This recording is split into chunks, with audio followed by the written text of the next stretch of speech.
Hi friends, இன்றைக்கி நம்ம பார்க்க போகிற ரெசிபி பருப்பு அடை. அதுக்கு முன்னாடி திஸ் வீடியோ ஸ்பான்சர்ஸ் பை பைமோட் மொபைல் ஆப். இவங்களை பற்றின டீட்டெயில்ஸ் தான் டிஸ்கிரிப்ஷனில் கொடுத்துருக்கேன், மறக்காமல் செக் பண்ணிக்கோங்க. தேவையான இன்க்ரீடியண்ட், அதாவது அரிசி 1 கப், பருப்பு 1 கப், பருப்பு 1 கப்பு, கடலைப்பருப்பு 1/2 கப், வரமிளகாய், பூண்டு, சீரகம், மிளகு, பெருஞ்சீரகம், இது எல்லாம் அது கூட அந்த மாவு கூட சேர்த்து அரைச்சிக்கணும். நல்லா கிரைண்டரில் போட்டு நல்லா நைஸாக அளவுக்கு நல்லா அரைச்சிக்கோங்க. வேணுங்கிறப்ப கொஞ்சம் கொஞ்சம் தண்ணி ஊற்றிக்கோங்க. மாவு மசிகிறதுக்காட்டியும் ஒரு வானலில் எண்ணெய் ஊற்றி கடைசி கருவேப்பிலை எல்லாம் போட்டு தாளித்து வெங்காயம் போட்டு நல்லா வதக்கி வச்சுக்கோங்க.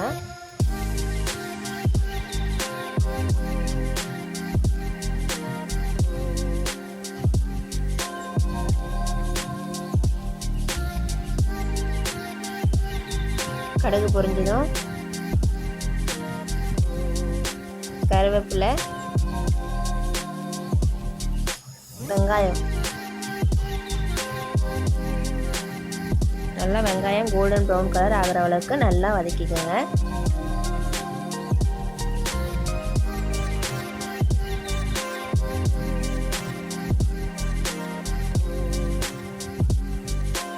மாவு மசிஞ்சிருச்சு. இந்த அளவுக்கு நல்லா மசியணும்.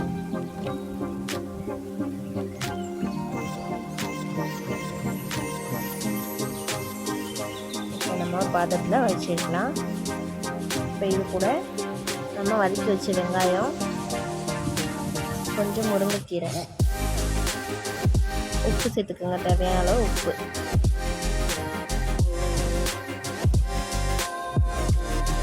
உப்பு, பெருங்காயத்தூள் சேர்த்துக்கோங்க. நல்லா கலக்கி வச்சுக்கோங்க. கொஞ்சம் தண்ணி சேர்த்துக்கோங்க.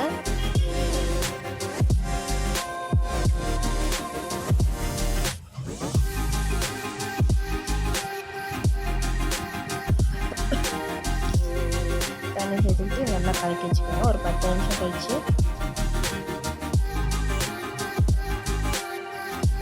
வடை ஊற்றலாம்.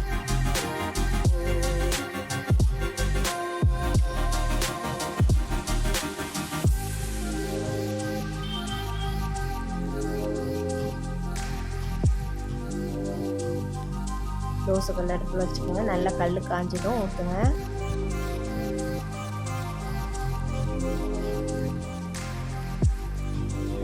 மறக்காமல் வீடியோக்கு லைக் பண்ணுங்கள், சப்ஸ்கிரைப் பண்ணுங்கள்.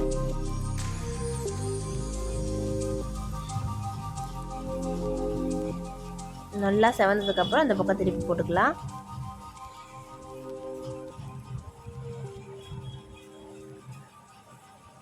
அவ்வளோதான், அடை ரெடி ஆயிடுச்சு.